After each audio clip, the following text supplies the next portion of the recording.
Oxford. How am I going to feel when I walk in? Are you going to be overwhelmed or underwhelmed or right on target, right? Right? That's the question. Yeah. You're already telling me I'm going to be underwhelmed. Like, literally. Maybe, I think that's the answer, maybe right? ECRT. The November 11th, 2025 Planning Commission to order. I will accept the motion to approve the agenda. So moved. All right, we have a motion. Do I have a second? Second. Motion and a second. All those in favor? Aye. Any opposition? Seeing none, it passes. Same, we don't have the minutes with us, but, gosh, when were the last, August, yeah. If everybody had a chance to review those, any additions, changes, corrections to the minutes? If not, I'll accept a motion to approve. Motion to approve. Mr. Kruth, do we have a second? Second. Thank you. All those in favor? Aye. Any opposition? All right, motion passes. All right, at this time, we'll entertain any public comment for items that are not on tonight's agenda. So if you would like to talk about something that is not on tonight's agenda, feel free to come on up, Ms. Blackmar, and state your name, and we'll give you 3 minutes. Hello. My name is Carla Blackmar Rice, and I'm here today mostly to celebrate a dear friend of mine, David Prithridge. I hear this is David's last Planning Commission meeting for a while after 12 years of combined Planning Commission service to Oxford. I've only lived in Oxford for 8 years. And when I began living here, I was like, wow, this is kind of like a dream for me. I'd come from Southern California, where I've always been an avid cyclist ever since I was a kid. And honestly, when I left Los Angeles, I was really grateful to have gotten out of LA alive as a cyclist. It's such a scary place to ride. And coming here, I was like, wow, what's going on with this little town? Like, it's actually a pretty good place to bike and walk. I just had to keep pinching myself. I lived my first year here with no car. And so it was really a lifesaver because I had young kids too at that time. So I noted it. And then one day, David Prithridge rolled up to my front door of my house and said, hey, I'm running for council. He was like, can I have your vote? And I was like, hey, so what's your policy? And he's like, I'm really into, good governance and good planning. And I was like, oh, cool. And then as time wore on and more time passed, I realized that David had been responsible for many of the things that the great city of Oxford depends on, including bike lanes on Spring Street, the paths that connect suburban hell in a way that, pedestrians can access in between disconnected streets. Eventually I came to serve on Planning Commission. And as you all know, it's really easy for developers to have forward momentum. And it's really hard sometimes to know when you can push on something and when you can question something to make it better. But David has a very incisive mind, and he always knew when you could ask those questions and when you could really do so for the public good. And I just want to be here today to say thank you for your incredible service, for your intelligence that you've leveraged for all of us, for your willingness to stand up when it's scary and ask the hard questions, and to do so with grace and kindness. You've made this city better for all of us. It's truly a wonderful place to live, and I think that your service is a big reason why. So I'm pleased to be here today just to congratulate you and thank you. Thank you. Thanks for making me cry, Carla. Serve us again soon, please. Thank you. Thank you. All right, is there anyone else who would like to speak on matters that are not on tonight's agenda? All right, seeing none, we will move on to reports from commissions, boards, committees, and staff. Why don't we start with you, Mr. Harbaugh? Sure, absolutely. So we had a meeting, the OPTAP, the Parking and Transportation Advisory Board, had a meeting last Monday, and we talked a lot about the new paving schedule. The new paving schedule's out, and one thing that came out of that was that we requested that the City Council create a map of paving conditions throughout the city so that residents aren't blindsided by requests for repairs when they come up. And hopefully that'll be posted somewhere public and list all the different paving conditions, so well in advance of them having to pay up anything to make those improvements to their sidewalks and such. Another thing we did was we requested new bike lanes for Chestnut Street from Kieran Road to Oxford Beckett Road, or 737. And so it made that request to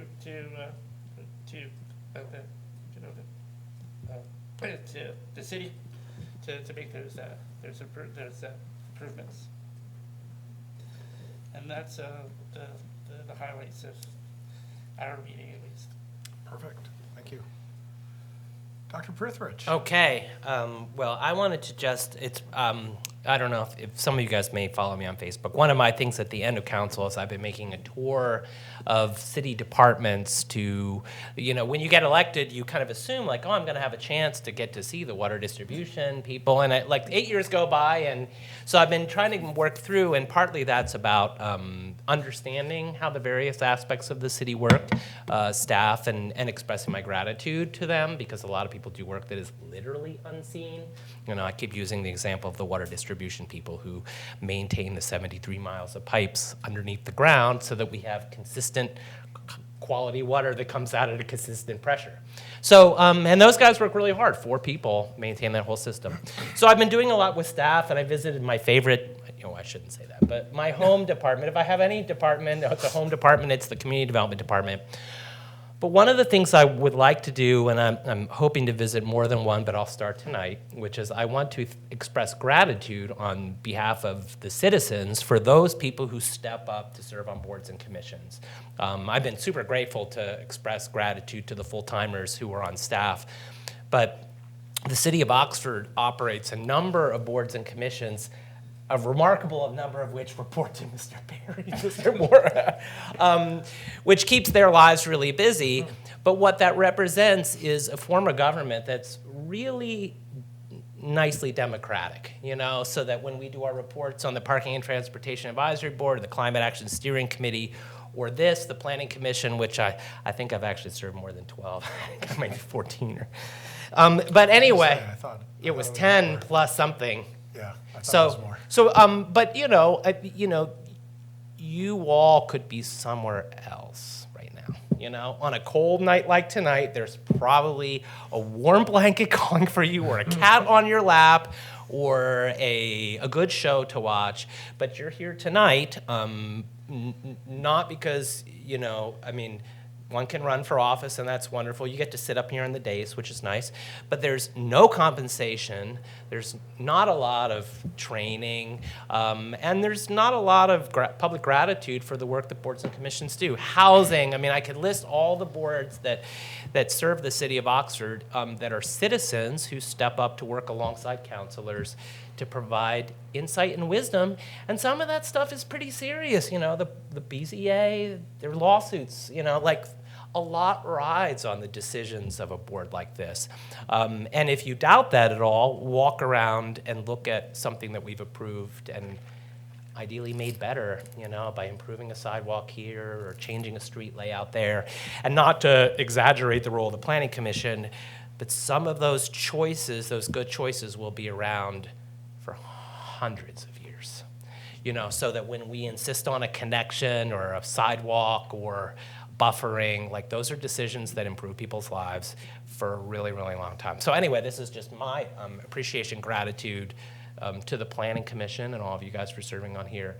And I am hoping to make more boards than this, but to any board and commission members who donate their time to the city of Oxford to help improve governance, and to those people who chair the commissions and wrangle the conversation. So anyway, I'm rambling now, but thank you all for your service to the city of Oxford. I think of everything, I think the board and commission members get probably the least recognition for what they do, and it's super important. No offense to city council, but this is where the sausage gets made.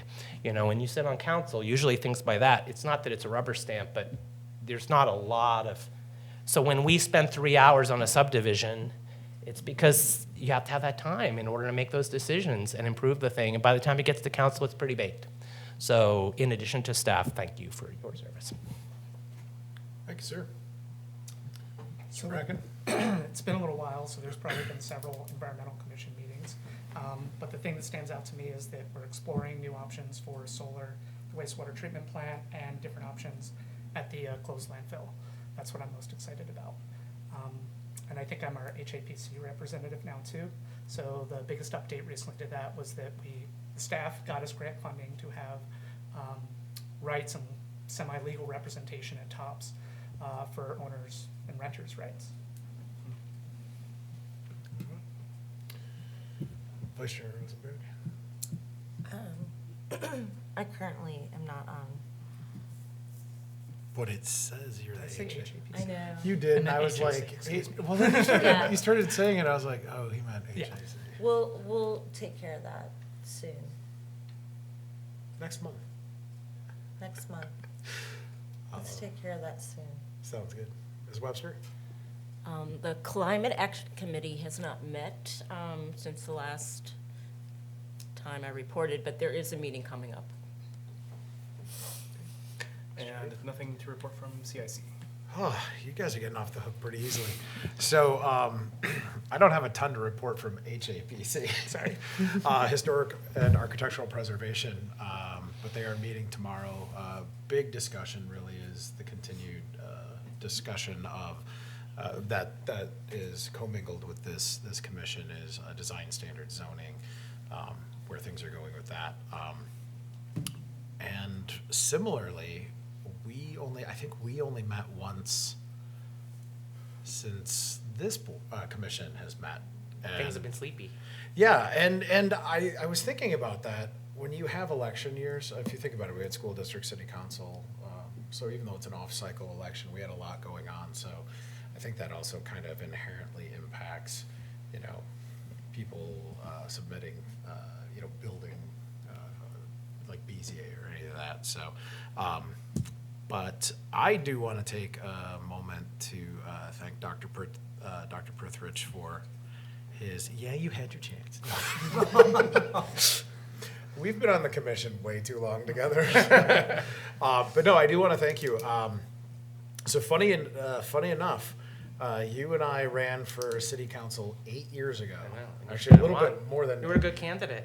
So that's when we had met in passing, but that's probably the first time we really had a chance to talk and kind of see, where we had agreements and differences. And two things I just thought, well, actually, there's three things. There's two fun examples, but one of the things, much like Carla said, I don't think people realize the boards and commissions, the continuity, the consistency, and not just this one, but the discussions. I happened to be in the municipal building, stop by and see Mr. Moore and ask a question. And I mean, you've driven a lot of stuff in and around town, even outside of the commission and council. So I genuinely appreciate that.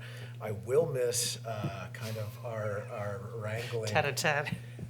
So the one that I think is really funny is our law director one time after a meeting goes, when the two of you get going, I just don't even know what you're talking about. And I was like, well, that's concerning from our lawyer. But it was after you and I were going, discussing the minutia of Pry Alleys. Yeah. And then I will end on my favorite David Prithridge quote. Somebody's got to build the first sidewalk. So I appreciate it. Even if it leads to Swiss cheese in the end, right? Okay. Yeah, we think very similarly, so I've enjoyed it, and I do genuinely hope, when the rotation comes around, if the opportunity's there. I mean, obviously, there's other areas where you can definitely contribute, but no, I appreciate it. Thank you. All right. I guess I'll let you have some time. Yeah, so, David, I also want to take a moment to just say thank you so much for the service you've done in Planning Commission, on council. You're one of the reasons I probably ended up helping with city government, because You know, I witnessed like just how much you were able to accomplish with, you know, what you were doing. You always show a concern for what the public wants. You always show a concern for what's good for the public. You want things to be transparent for the public. And I just, you know, transparency to me is also a really big value. And so I respect that so much. And the thing that other folks here may not know, but I do, is I hear your voice coming through a Zoom for university planning, for Miami University's planning. And I want to thank you so much for your work there, where you continue to care so much about the city of Oxford. And you represent us in what Miami University is doing. And you're a really big bridge for that, because I think that there's not a lot of planning that goes on between the two. And so I just want to thank you, because I hear you on that Zoom and you're fighting for the city of Oxford. So. And I'd Thank you, actually like Sean. to add to that and say that. Oh, everyone can add. I just had to give the vice chair flack. And so I'd just like to add that I really appreciate the attention that you give to every interaction that you have, whether it's your constituents, students, colleagues, your board members, city councilors. You always give everybody full attention, full appreciation, and you clearly hear what they're saying, and people appreciate that you hear what they're saying. I really appreciated that in my observation of you over the years. Well, thank you. But I think we have an agenda to get to, right? I don't know. You guys are really kind. But We had a coup d'etat behind your back. You didn't hear. I about didn't see an amendment to the agenda, so. I still think we're in reports. We're in reports. I'll add to this. It's not a roast. I thought I heard we were. Although that would But no, That would've been fun. I'd like to thank David for his mentorship over the years, from all the way back to being an urban and regional planning student, now as a faculty member at Miami, and today on this commission. David is a distillation of the best qualities one could hope for in his roles as a model teacher, an urban planner with years of experience, and indeed a citizen who participates in our democracy. I'd like to thank David for keeping us engaged on commission and for asking the right questions, for matching the spirit and ambitions of planning with the nuance and detail it requires, for matching the aspirations and inspirations needed to build a better community and the practicality to see things get done. It's no small feat to do these things and to do them with a sustained sense of optimism and thoughtfulness. I'm humbled by his example and know that on this commission I will miss the wisdom and commitment he brings to it and to the broader beloved community that is Oxford. Thank you, Jeff. You're all right. All right, thank you. I get to say goodbye again, so I don't need That's to right, do it. thank you. So, but we'd have board. All right. Thank you. You Of guys course. are really kind. Right. Thank you, everybody. Yeah, we kind of conspired behind your Okay, back. thank you. All right. I'm sorry. Our staff. Yeah, I guess you guys have reports too. So, Mr. Perry. Thank you. Most of our reports are in the agenda, but I also want to thank David too. And, you know, we've worked together since 2012, and one of the dangers as staff is to, when you're supporting a planning commission, is that if you don't have people checking what you're doing, it can feel like, okay, am I actually going down the right path? And so David Prithridge has been one that has not been afraid to ask questions, and that has, I think, made a better city since we've been working together, and even long before that too. And I'm sure we'll be passing each other on the sidewalks when you're not on planning commission. But even one thing that I have enjoyed is that he's not been afraid to actually put in work to actually help with things like grant applications and suggest changes, and not just the philosophical and the theoretical side of things, but the actual nuts and bolts. And so I've appreciated that. And on a personal note, we were getting our family pictures taken in the community park, and even the unmowed grass that is now a prairie became a beautiful place to do our family photos. Just little stuff like that that will be around for a while. So I've appreciated that. Thanks. Thank you, Sam. I have some prepared remarks. Oh my gosh. I promise we can You get guys to our are- agenda, David. But yeah, of course, I too would like to take a moment and just recognize you and thank you for your years of dedicated service on the Planning Commission. I was trying to think, how would I sum it up in a short phrase? And it just occurred to me, this is how I would summarize it. Your passion for planning is palpable. How's that for an All right, that's alliterative. Yes, exactly. I think it comes through in every discussion, every motion, every question that you ask. There's no doubt that your advocacy and contributions have made a significant difference in Oxford over the years. You've helped shape policies and projects that have improved the quality of life for everyone in our community, and your thoughtful perspective has strengthened the effectiveness of this commission time and time again. I would say your presence on this commission is definitely going to be missed for whatever duration that happens to be. We'll see if you return to us in the future. As you say, it's hard to stay away from planning, Yes. right? It's Community development addictive. is your It's home really department. addictive, yeah.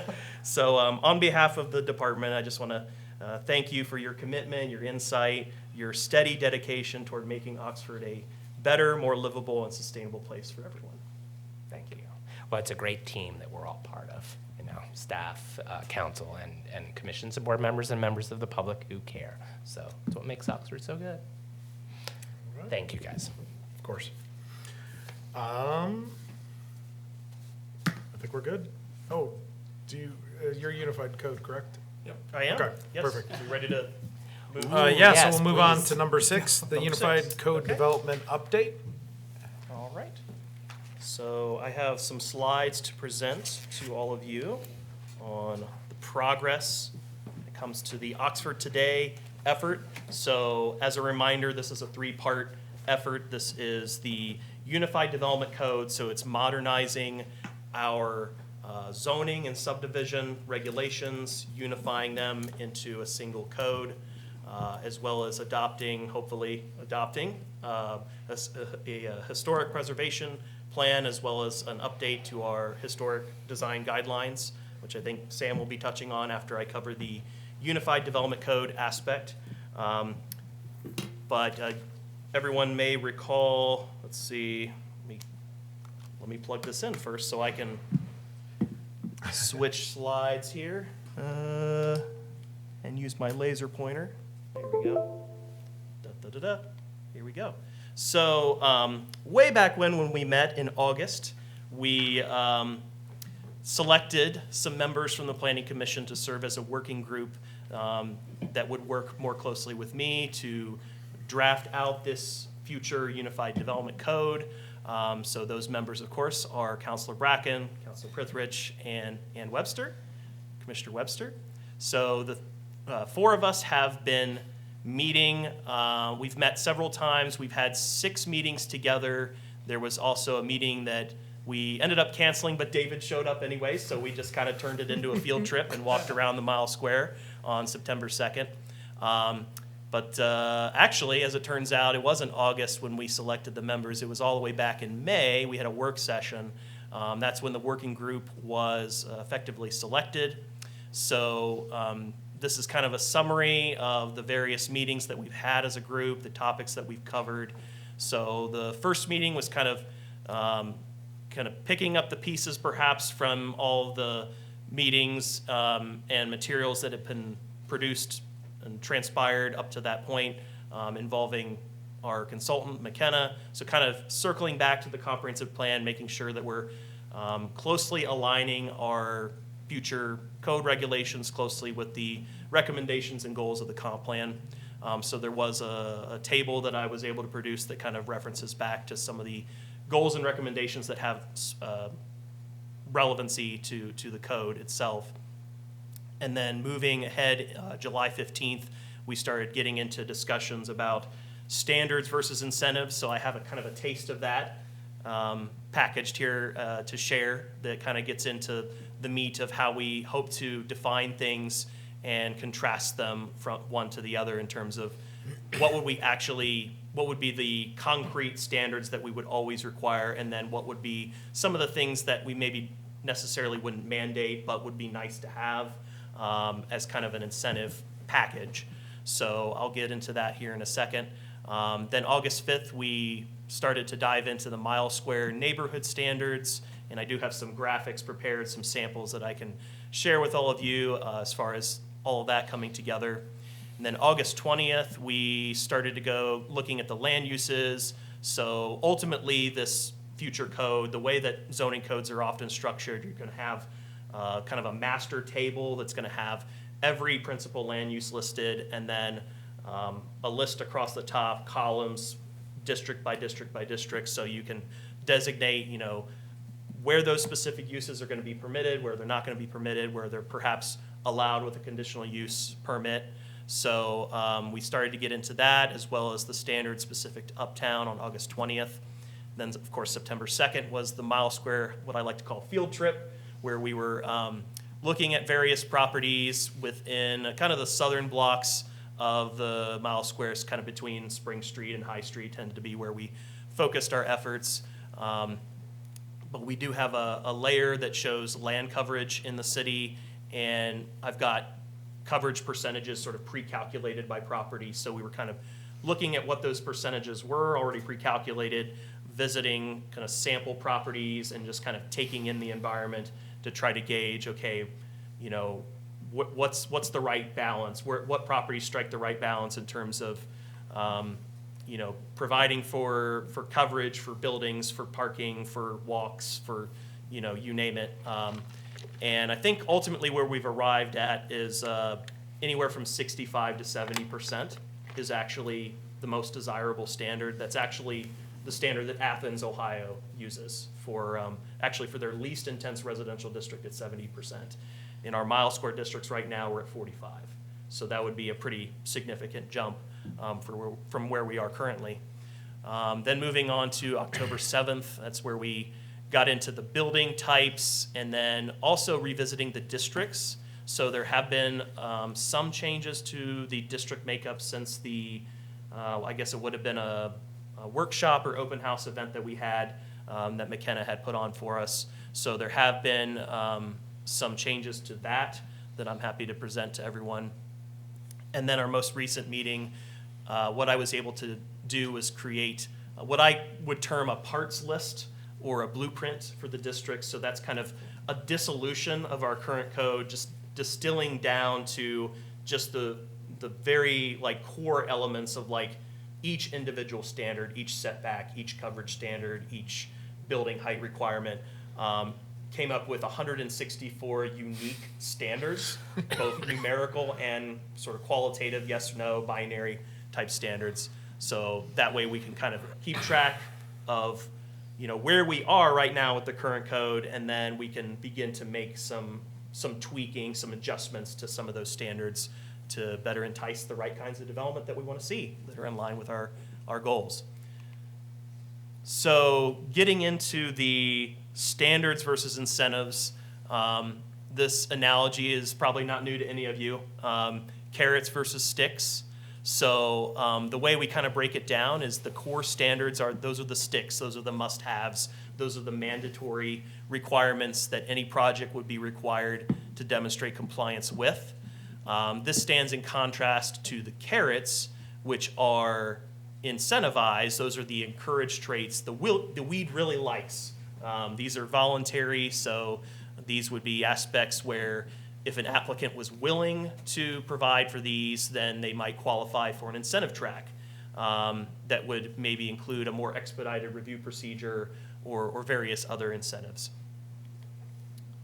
And then even dividing it further, so taking those sticks, again, those are the mandatory items, you can have standards that are crafted in a very objective way, which tends to be where the nation and the profession as a whole is tending to move. That's the momentum is toward making for a very objective standard so that it's clear up front to those in the private sector who are designing projects. They know exactly how they need to design the project from the very beginning so that there's no surprises later on when they submit it for permit review.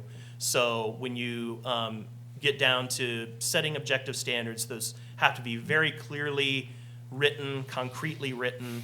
So breaking it down into categories, when we're talking about lots, so, minimum lot size, minimum frontage, width, depth, that's all pretty straightforward. When it comes to buildings, maximum height, setbacks, coverage, orientation, that's all very straightforward stuff. Uses, so the location, where uses can be permitted, what districts they can be permitted in, the number of parking spaces, if any, that are required for specific uses, what the buffering requirements are, floor area requirements, those are pretty much numerical requirements. Size, number, type, height, parking, maybe a requirement for curbing, setbacks for parking specifically, dimensions of spaces, dimensions of aisles, location of the parking in relationship to the building. That's all very clear-cut, cut and dry type stuff. Another way standards can be written, they can be written more subjectively, where it requires judgment in the eyes of a zoning administrator or planning commission, such as yourselves. So when you get into aspects like lot arrangement, configuration, relationships between lots, building character, building compatibility, scale and massing, site sufficiency for a use, improvements, function, signage suitability, compatibility, presentation. So these are the types of words that are more subjective in nature, where it's really just, it's up to the person enforcing it, the person who's responsible for the standards, to actually make that judgment call. So in terms of enforcing these sticks, again, we got the objective sticks, we got the subjective sticks.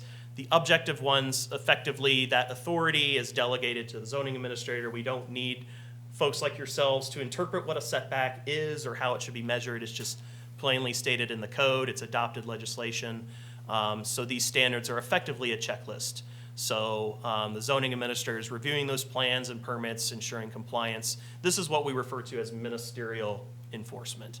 Discretionary enforcement introduces, discretion, subjectivity. And this authority could be exercised by city council, planning commission, but it could also be delegated as well to the zoning administrator. So writing in criteria or guidelines into the code, these kind of provide the guardrails for a decision. But ultimately, that decision, it's not clear cut, it's not known or understood at the beginning before a project is designed, whether it's actually going to comply with the subjective requirements. And then, of course, when it comes to these review procedures, if it's a major project, often the neighbors and stakeholders will be consulted. It will be very much a democratic process at that point. So kind of laying out the options for the working group here and now presenting it to the full commission so you all can have the benefit of it. Laying out the options, so like option one would be, let's just give the objective sticks to the zoning administrator and let planning commission and council be kind of the ones to decide the subjective ones, and then obviously staff would make the recommendation as to how the subjective standards should be applied. Option two is just sort of hand everything over to the zoning administrator, full delegation. So that might have the benefit of like faster processes, but it may not be as democratic at that point. Option three would just be to remove all subjectivity and just go straight with the concrete standards, the non-subjective ones. And then option four, which is kind of where we're leaning toward, is maybe we have some of those subjective standards in the code for some of the more major projects that are of a larger scope and have a larger impact to the urban environment.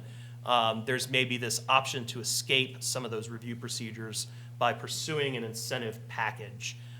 So fulfilling some of the carrots that we as a community have come to, realize through our planning efforts, through our adopted plans, that these are things that we want to see happen. So if we, place everything on the scales, we can kind of understand, okay, maybe we're willing to kind of forego some of those subjective aspects in a more longer, drawn-out process, so long as we can have some of these incentives fulfilled. In addition, of course, to the concrete standards, the non-subjective ones. The objective ones. So here are some of the carrots that we were thinking. So these would be ways that we could encourage the desired traits to be incorporated into projects, so we can say, hey, developer, we'll give you expedited review with no need for a discretionary process. We'll give you density bonuses. We'll waive certain code requirements. Those could even be the objective requirements in the code. Essentially variances without a hearing.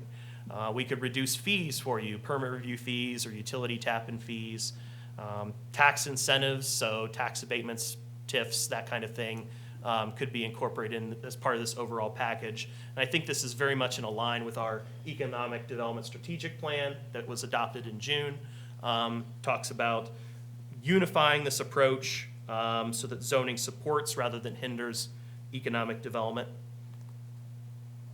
So if you remember back, Mr. Watt, to the HAPC meeting, and I mentioned gold coins at random, this is what I was thinking about.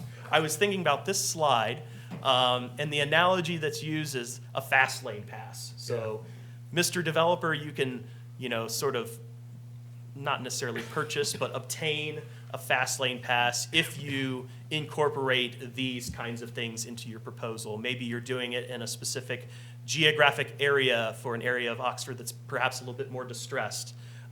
If you incorporate green infrastructure, if you do affordable housing set-asides, if you embrace LEED certification, if you incorporate space for public art, if you incorporate a mix of housing types or green energy, mix of uses, if you're preserving existing buildings, doing adaptive reuse, if you are building out transit improvements, bus stops, shelters, pull-off lanes, all of that these could be possible incentive credits that could be used to sort of purchase then the faster track. Okay, so this is the zoning map that had been produced before the working group got underway. So as you can see here, quite a number of districts. Those have since been reduced in number. But essentially, the kind of breaking down the categories. So at first, we had a category for mile square districts. So that was broken down into the uptown core. Pretty self-explanatory there, kind of the main 8 blocks of uptown, more or less aligning with our current UP zone under our current zoning code. We then have an uptown transition zone, which is kind of the successor to the RO or office residential zone, that it's expanded a little bit further down South Elm Street, kind of down to the fire station. And then we had 4 distinct mile square urban neighborhood districts that would go upward in intensity, the greater the number. So the most intense, the densest district, of course, being the areas that are dominated by fraternity uses, those being close in proximity to campus. And then we had these kind of general urban zones that had an urban mixed use zone that corresponded with the Locust Street business area, where we were truly wanting to see transformational mixed use development that our comp plan calls for.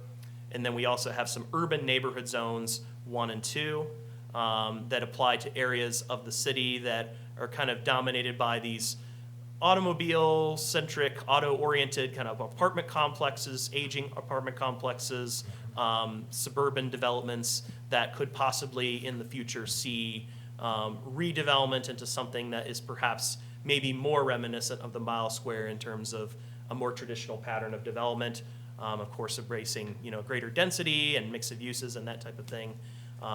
Urban Neighborhood 1 would be more so for the peripheral areas that are greenfield sites where you're seeing new subdivisions coming in. Then we had an assemblage of suburban business zones that were meant to be purely commercial zones. So like Suburban Business 1 would more or less be an office, like light commercial type district. Suburban Business 2 is more of a auto-oriented retail type mix. And then getting up to Suburban Business 4, that was meant as more of an light industrial district. So certainly applying to Schneider Electric out near Walmart. Then there was an assemblage of suburban districts gradually increasing in intensity. So single family zoning, Suburban Neighborhood 1, more or less just applying only to those areas that are already developed out as single family neighborhoods. And then anything that was zoned for duplexes got thrown into this yellow category here, the starker yellow Suburban Neighborhood 2. So Southern Knolls is currently zoned single and two family, and there's a few duplexes in that neighborhood, so certainly we don't want to down zone down from where it is currently. We want to leave it at its existing use allowances. And then eventually getting up, of course, to apartment complexes with suburban neighborhood 4, so that would apply to the likes of, what is it called now? It's not called the Aviary, it's called Prime at Oxford, was Indian Trace, Level 27, Hawks Landing, places like that would get assigned neighborhood 4.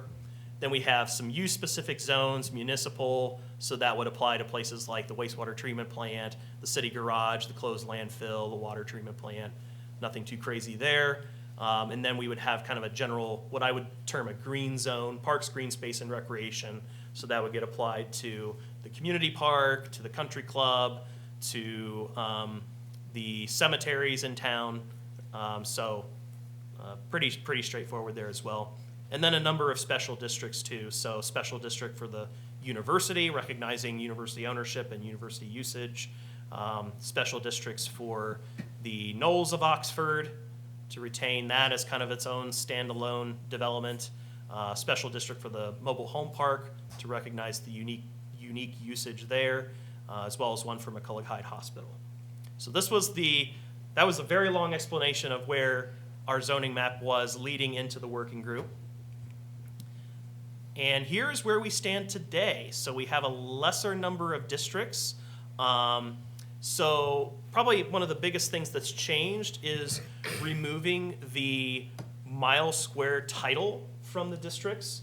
So kind of getting down to more closely resemble that of the Transect concept, where you can have urban neighborhoods of varying intensities be zoned pretty much anywhere. The zoning districts are adaptive, meaning areas can change, they can densify, you can have neighborhoods that perhaps might have density that are more akin to the mile square be produced elsewhere in the city. So by removing the term mile square from those districts, it makes those districts far more applicable or adaptive to other areas of the city. So where we've ended up now in terms of categories, so the uptown core and the uptown transition, those are pretty much unchanged. Those are now under an uptown category. And then we have the urban category, which essentially consolidates the mile square districts that I mentioned before with those urban districts meant for the outlying areas and the areas in town that we would want to see, where we would want to see redevelopment. And then the suburban business zones, I think we just knocked off one of the 4, so we have pretty much the light intensity suburban business 1, so that would be like the kind of strongly medical office corridor that we see on Morning Sun Road, and of course the new Fairfield Hotel, so kind of a mix of office and hotel type uses, certainly no retail or no automotive uses or anything like that in suburban business 1. Suburban business 2, which is, again, that's the purely commercial zone, has been greatly reduced away from the map to where it's pretty much only, I think it's only 2 sites at this point. It's the Shell gas station, so kind of just acknowledging the existing use of that property, as well as Walmart, and that's essentially it.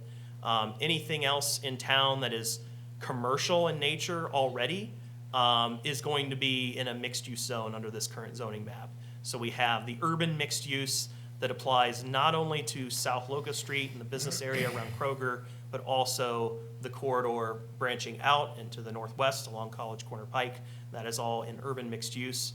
And actually, to the working group's credit, that better aligns with the comprehensive plan to begin with, which calls for a mixing of residential and commercial along that corridor specifically. And then we have the urban neighborhood classifications that apply kind of within the interior of the city and the mile square, the historic blocks of Oxford, broken down in intensity there. And then the suburban zones, so single family, 2-family, multifamily is kind of the general breakdown there. So be curious to know perhaps which map the commission prefers. Again, this is kind of where we ended up as a working group, but certainly be open to any thoughts that anybody would like to share. But I'll get through the rest of the slides first. And this is a closer in view of what I would deem the mile square plus, right? So this is mile square right here, Sycamore, Patterson, Chestnut, Locust, and then a lot of the developed regions around it. Okay, and then here is a sample draft of where we're going with what I would deem kind of a hybrid approach to zoning standards. So combining form-based elements with more traditional use-based or sometimes called Euclidean-based zoning. So this is an assemblage of graphics that was prepared for mile square neighborhoods. So clearly illustrating how lot dimensions would be measured, how setbacks would be measured. These are all graphics that I was able to produce. So here's, some houses along a block, so kind of a sample Oxford block, and following the standard dimensions of an Oxford block as well. Alleys and streets, kind of a fourth of a block in area. And this is a sample, and this is just a draft. So I think once we go through that table of all the unique, concrete objective standards, the numerical standards, the qualitative standards, a lot of this is gonna change. But I at least wanted to give you a flavor for how that will all look in the code.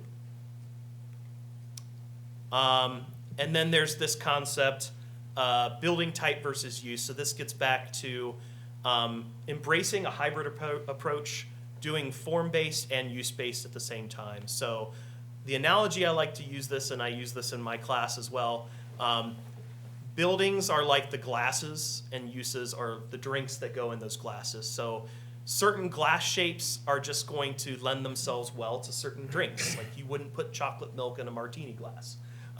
That's kind of to get the point across that you're gonna, when you have like a house, typically, it's gonna be maybe a single unit residence or a two-family residence. But you can also have other uses within a building that resembles a house. You could have, for example, a commercial establishment like a hair salon within a house. So the new code would embrace this kind of approach that is far more flexible in nature. And the building type standards have been fairly well developed at this point. So a lot of the graphics that McKenna had previously contributed have kind of been inserted into those pages, and then I've developed out some thorough descriptions of each building type, listed what allowable uses, so those would be like the drinks that go in the glasses, what uses can go within each structure type.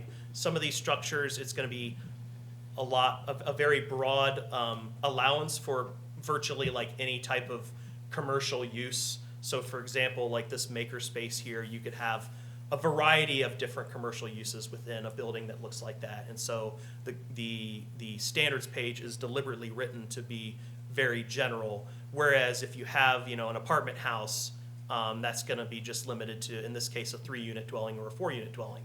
If you don't do either one of those uses, then this is not your building type, basically.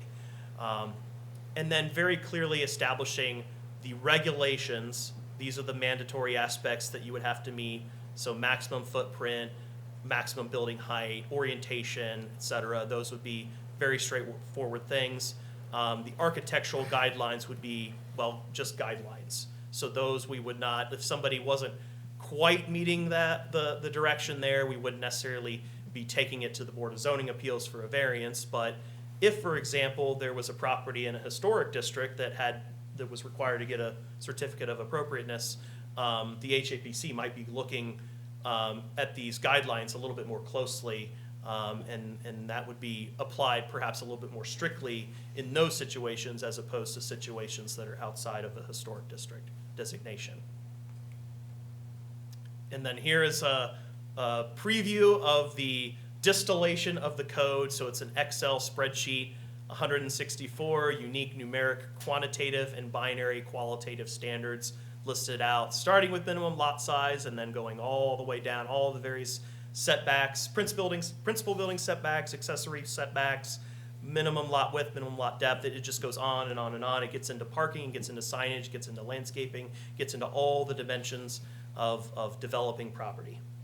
And it also goes district by district. So down here at the bottom, the individual sheets, those are the individual districts. These are the abbreviations. So the UPC, the UPT, the UMU. uptown core, uptown transition, urban mixed use. So we would just go district by district, take the closest resembling current zoning district, what are the standards there, and then simply modify them wherever we feel they deserve modification. And then I also want to mention a project that one of our interns, Nico Sadari, has been working on for us. This is essentially a field data collection out in the off-campus regions of the Mile Square. He's probably been out, has it been every weekend? Every weekend, going out, just piece by piece, observing properties in town. And I've given him a 3-tier rating system. So rating the most architecturally significant properties as tier 1, those that are of modest architectural significance, tier 2, and those of essentially no architectural significance, those would be tier 3. So then this is a relatively recent view. I think a lot of these gray points here have now been filled in with classifications, so he's nearly complete in assessing all the residential structures in the Mile Square. But this would give us a very detailed view that if HAPC wanted to consider possible extensions of our historic districts or designation of landmark properties, then this is just one more piece of the puzzle that helps to make for a far more informed decision about, okay, what particular blocks are worthy of maybe extending districts or creating new ones. So I think this will be a very valuable piece to the overall puzzle.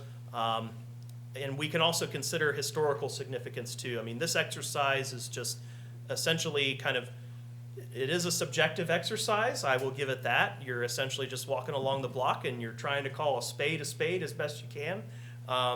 But yeah, we could combine perhaps, information when it comes to properties of significance, certain historical events or certain history tied to them, in addition to the architecture, as reasons to, perhaps employ a landmark designation or extension of a district. We'll get there eventually. I just wanted to share this. This is, of course, one of the best Thanksgiving movies that's ever been made, Planes, Trains, and Automobiles. I feel a little bit like Steve Martin sometimes, where it's like, am I ever going to get to the end of this code where we have a final draft?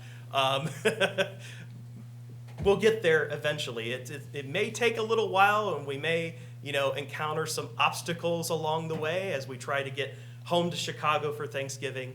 But I'm willing to stick it out, right? So whatever obstacles we face along the way, eventually we're going to get there. So, and that's all I have to share with the commission. Happy to take any questions. I know that was a lot of information. I have too many questions to ask. Let's grab a coffee. Perfect. Any questions? And I'm not kidding. Dr. Arbuckle? What are next steps? What do you envision? So next steps, I think we're just going to continue tackling that spreadsheet, just going through district by district. So then once I have kind of this completed blueprint of how the code is to be structured, I can just kind of take that as my set of instructions to then just craft the code, to draft it chapter by chapter. So I think that approach will work better than trying to spend a small amount of time, every 2 weeks or every month trying to piece together, individual chapters or individual sections. Because ultimately with the code, it's like all these different sections, all these different elements. It's kind of like the human body, really. It's like all these various organs serve a function for an overall purpose, to sustain a code. And when you work on various elements sort of one at a time, you kind of have to keep track of what you've worked on up to that point and how it's going to interrelate with those other parts. So I feel like if I have a clear set of instructions for this is the code that we want to create, and it's in that more distilled form of the spreadsheet, then I'll be able to actually execute the drafting of the code. So that would be how I would summarize next steps. So So I do have one question that I would imagine some other folks had. There was one of the slides you had talked about how the Shell and the Walmart and a couple other ones were, I think it was Suburban 2, but all the other, what was the rationale? Because, you know, if Walmart is Suburban 2, but then Gilman, the Tractor Supply, all of those are mixed use, what was the delineation there? If I could go back to the slide for a Yeah. moment. Perfect. Let's go look at the map. The latest map. So So- those are thrown into Suburban Business 3, which is more of a light industrial district. So I think we would allow for some forms of retail as a part of that. But if we wanted to keep retail out entirely, out of that district, then that might be an argument to Yeah, because the northern take two. the pink and then apply it Yeah. to Koenig and to Gilman's Okay, yeah, that was the and one Tractor that- Supply. Yeah, that one caught my attention because those are Good all observation, yeah. dedicated parcels. Okay. The other question I have is, we did basically a subcommittee of this group. If he's interested, can Dr. Prithridge stay on for continuity? It wasn't, I don't know if there was there's no statutory. there's not. Yeah, so if you're interested, I'd like you to stay on personally. Well, thank you. Are you available? I will be available online after a certain point, so I'll be able to meet in person for a number of months, and then it would have to be online for a few months, but. Okay. We can talk separately. Okay. Make sure that would Perfect. work for our schedule. Yeah, again, I just, whatever we can do for continuity, because I know that the ramp up took a little longer than everyone anticipated, but Well, and I, then you it know, went hard and fast. and I have to really just I mean, I think you guys know this already, but we have really incredibly talented staff. And so the fact that the city could be like, hey, we would get better value doing this internally than paying someone externally to do work that would be less good than can be done internally is a testament to our department, the community development department. I think we need to make sure the department has the resources to be able to do this while doing everything else. And that's more of a council matter. I like how he's looking But, at you you. know, I think we need to make sure that the community development department, if we're gonna tackle this internally, we want it delivered. Because I do feel like there's sometimes sensitivity to this. I think about the Walgreens site, which is a prime redevelopment site. And it could get redeveloped under our current code as something that might be less than what we would get from our future better code. So planes, trains, and automobiles, I think we'll all get there. But I do think we have to figure out a commitment to how do we get it done so that the development community can start working with our new code and what the resources are. Because, if you guys haven't figured out, Zach is an incredibly detail-oriented person who is like a multi-talented person. So the graphics that he did with ArcGIS, renderings of houses in ArcGIS. So it's incredible that we have this in-house talent. We It just was all need to- negated with the drink one. That's now in public record. Way to Yeah. go. so. But, okay, cool. Any questions for Mr. Moore? All right. If you have any afterwards, there's a lovely coffee maker in their office. All right, these are all updates, so obviously no vote. Bike and pedestrian master plan update. I believe that is Mr. Perry, correct? And I'll add to it's kind of the tail end. It's still part of the Unified Development Code as well. The other two big projects is the Historic District Design Guidelines and the Historic Preservation Plan. So we actually have a draft, and as you can see, we've been marking it up of the design guidelines. We just got the preservation plan as well, and we've got, just so you can see the slide of what the cover pages those look like whenever it shows up. So that's this document. It hasn't been updated for over 20 years, almost 30. So that was part of this overall project that was started over a year and a half ago. So when two of the consultant team members left the company, for those of you that were on commission at the time, I think almost everyone, we had a discussion about whether we wanted to keep that firm retained or not, and we decided to parcel off the zoning code part and keep that in-house, as David alluded to. And we've been blessed to have Zach on staff to be able to lead that, and that's not a common thing to be able to do. But we did keep the design guidelines and the historic preservation plan with the consultant team and their sub-consultant Preservation Forward. So that part is still being outsourced, although it's now being reviewed by a HAPC subcommittee, which is Kelsey Strife, Brad Spurlock, Dana Miller, and myself. So we'll be reporting to HAPC in a similar fashion on how those are going. So those are those two documents. And now I'll jump into the bipedestrian master plan. Don't worry, I added it to the agenda. That was already approved. Okay. So this first slide is, this was actually a slide deck from the open house that was done in September. This project, which was a partnership with BCRTA actually, through federal transit funding, for areas of persistent poverty. Because of our demographic and our economy, we're able to access funding for a $150,000 project to improve access to transit stops. And that came in the form of a bicycle and pedestrian master plan.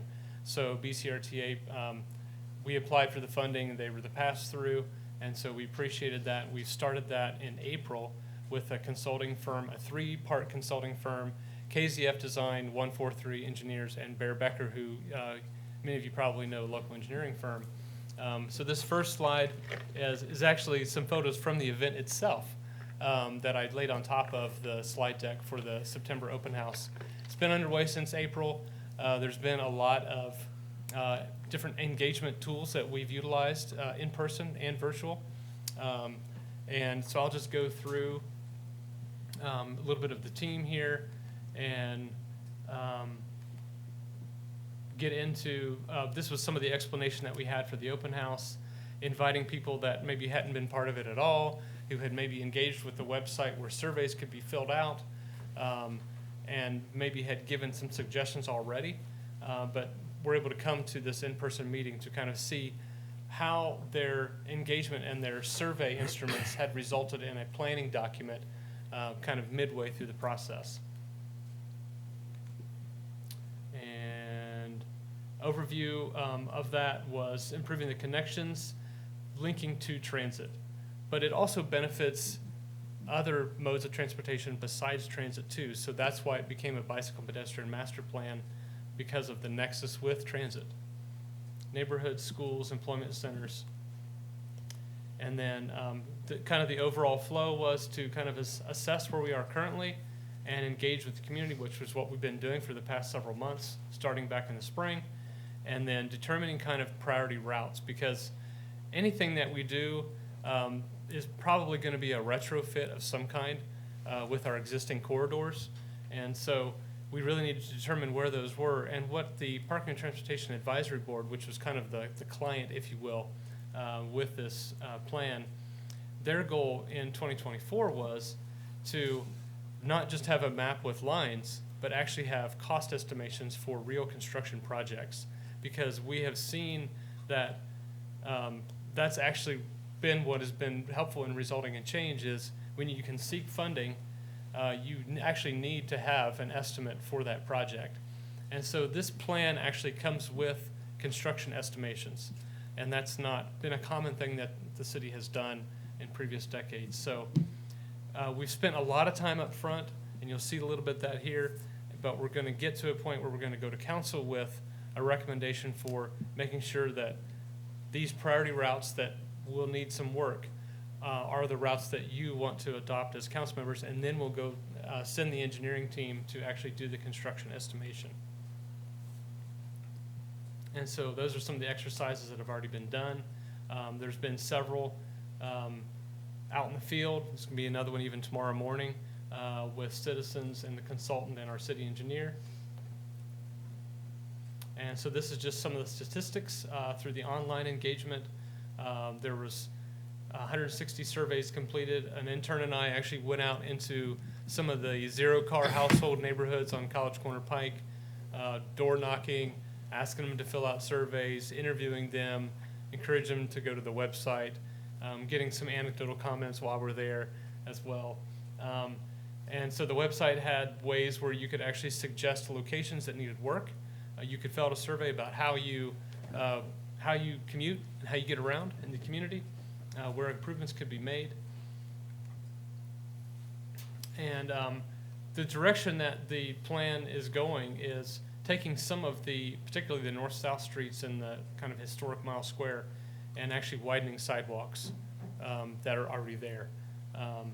And in some cases, some bike lanes to help with providing some protection. And so this is an example of what's in the planning document that will be presented to council, hopefully later this year, even next month perhaps.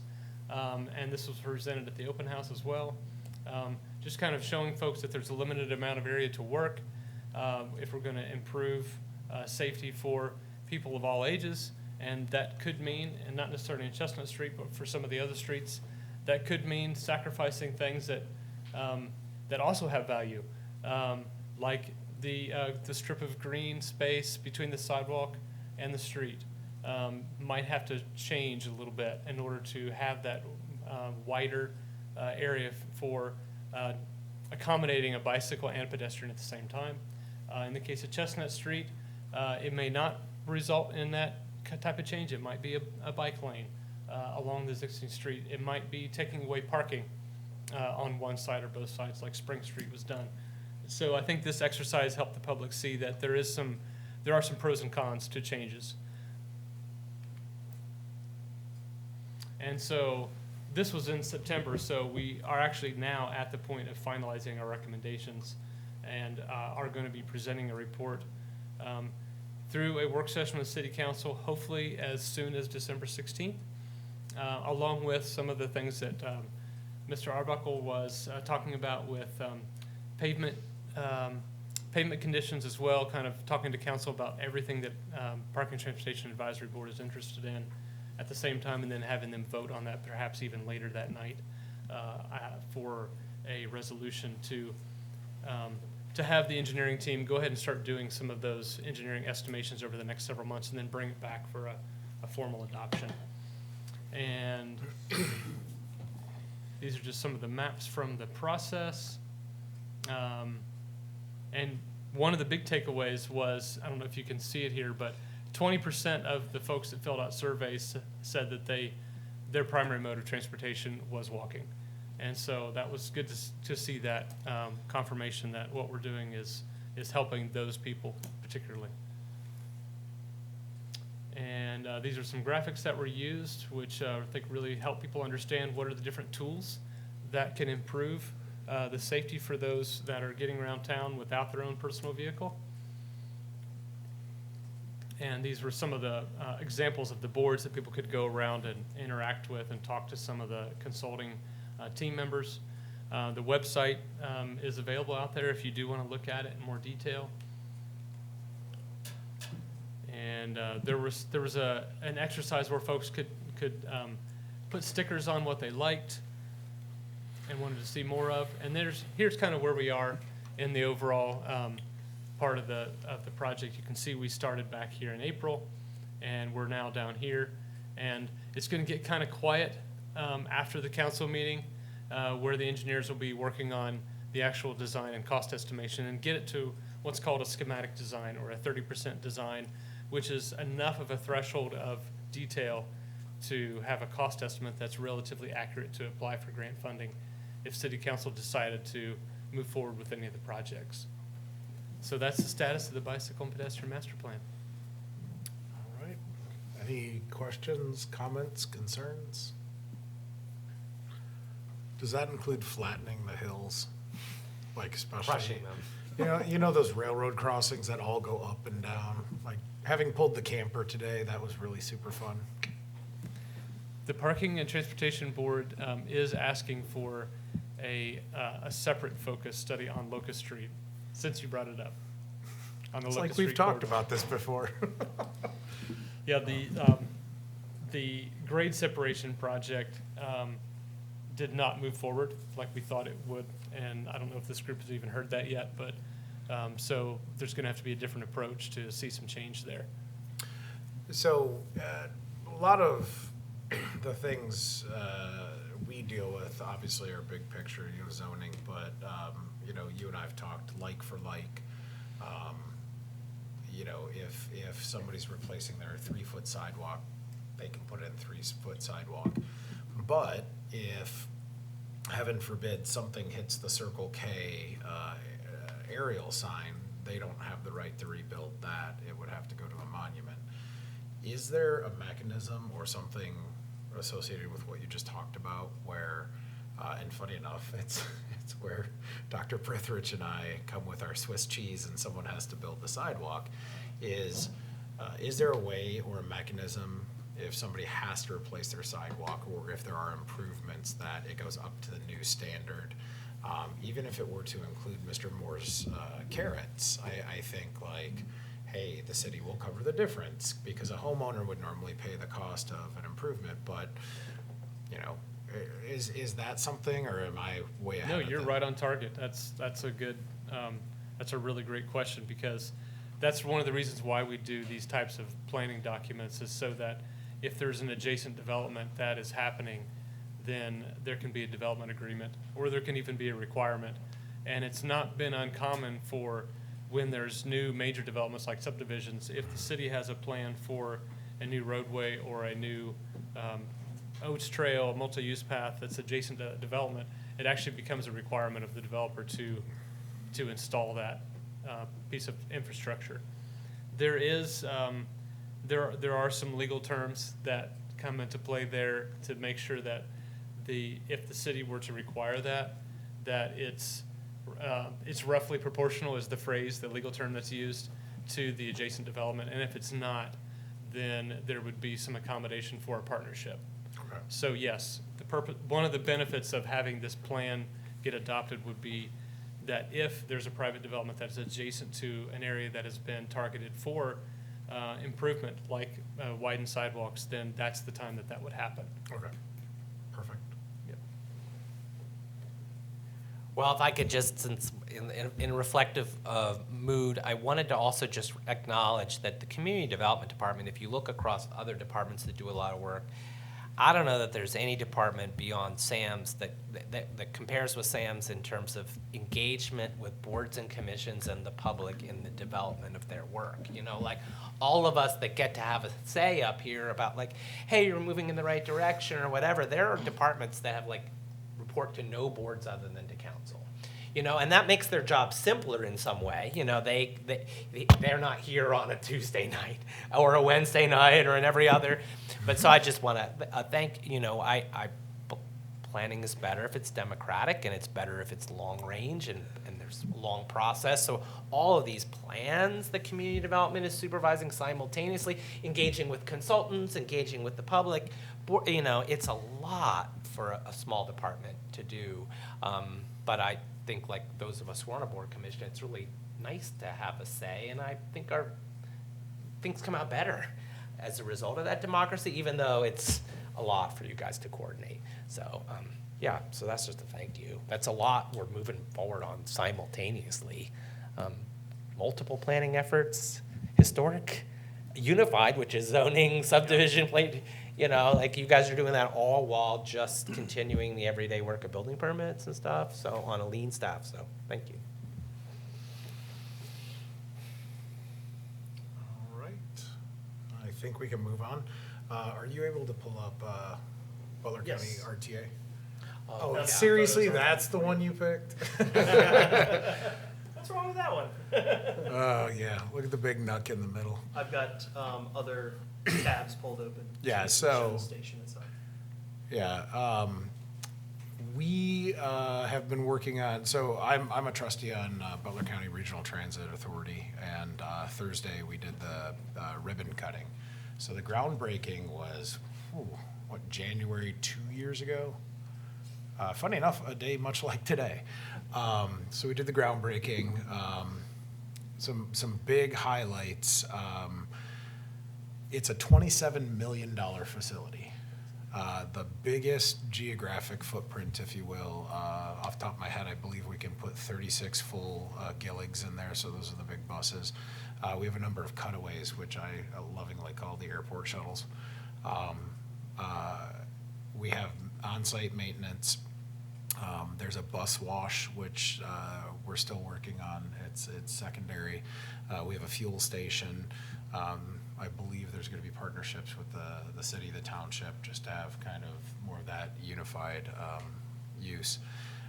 We did lay the foundation and infrastructure for integration with the future Amtrak. So RTA is not over or affiliated with Amtrak, but obviously playing nice in the sandbox is one of our big goals.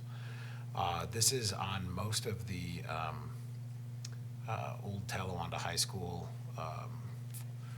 Not the primary. The primary part of the high school is Chestnut Fields parking, but as along the way, we had fun little surprises, like when they tore down the high school, apparently they didn't go all the way down and take everything out. So when you go down 8 feet, hey, look, here's a high school. So there's money well spent.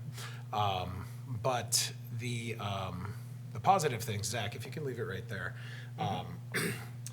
There are some very simple yet really, really smart things that the team at RTA and the designers, it's a one-way where you see the Gillig.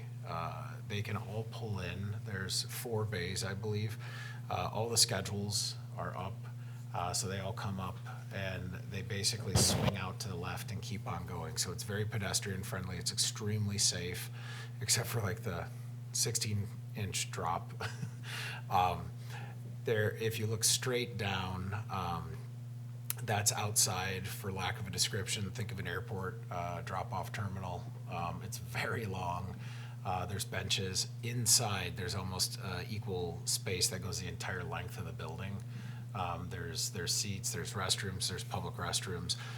One thing from a standpoint that's really nice for the drivers is there's dedicated restrooms for them, and they can access a couple of different ways. Really good break rooms. I'll work with Mr. Perry to see if we can use the ginormous community room for one of our meetings. Just, it makes sense. And I kid you not, that it's not the same shape, but it's about the size, if not a hair bigger than this room. The other component that's really important to this is we're fully automating and operations. So right now it's at Langstrath Cottage, and they're going to move over. So this has offices, this has information desks. A lot of stuff for the infrastructure that people don't see, because right now the buses are parked outside. Staff either drive up, come over, or they're at the cottage. So this actually puts everything in one area. And then the last thing I'll say is, if you've ever ridden the bus, like a few of us, I always used to joke when I worked at Armstrong, it took me 8 minutes to get to work and 23 to get home, because U3 is it basically looked like a lasso. Now we have bi-directional routes. Instead of Armstrong being a main connection, you'll notice they changed the routes. They're 01, 2, 3, and 4.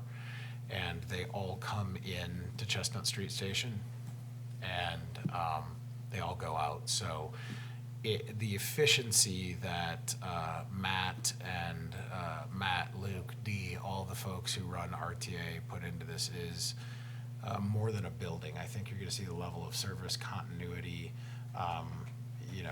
Just for example, U1W was the way to get up to Walmart, and so again, one way short, other way boomerang.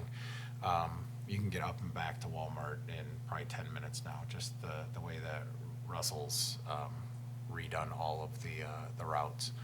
So also, some of the most expensive, ridiculous things I've ever gotten to vote on were in that building. You'd be amazed how much tires and fluid to prime lines for transmission and oil cost. but in the long run, it'll save a ton of money. But yeah, it's fascinating if you ever get to build a building. I've been on that board for 8 years.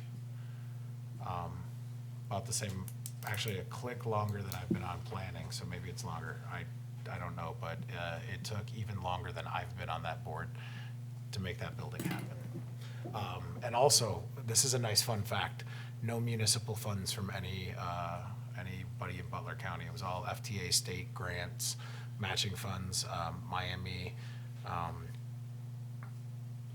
Yeah, so it's crazy, but we'll go on a field trip eventually. Pretty I'll- epic. Yeah. And I have a shovel. So who owns and maintains this building? Great question. So the building is owned by Butler County Regional Transit Authority on a 40-year lease. It's a land lease with the university because the federal government for these kind of projects requires that long of a lease. Yeah, that, and kudos, Megan Varney, Matt, all those folks, they worked with the university, Cody Powell and them to get everything copacetic, so. So they all maintain the building, the BCR? BCRTA. Yeah. Great. Yeah, there's gates, it's a secured property, so it's pretty nice. Field trip forthcoming. So, all right, anything for the greater good? Before we adjourn, for our folks online and the individuals in the audience, I promise we will go back to our 4-hour meetings next January. Don't worry, they're coming, so. Do we have a subdivision coming? Those are all good for hours upon hours of. Can't wait to see you in the crowd with popcorn going, I can leave anytime I want.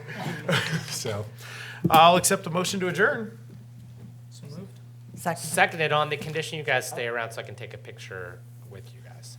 So, okay, so that was my second. All those in favor? Aye. Any opposition? All right, we are adjourned. Okay. Figure out how I take it for you. Yeah, no, you gotta do a picture. Hey, Nico, can you help out for a second? How are you? Can you take a picture of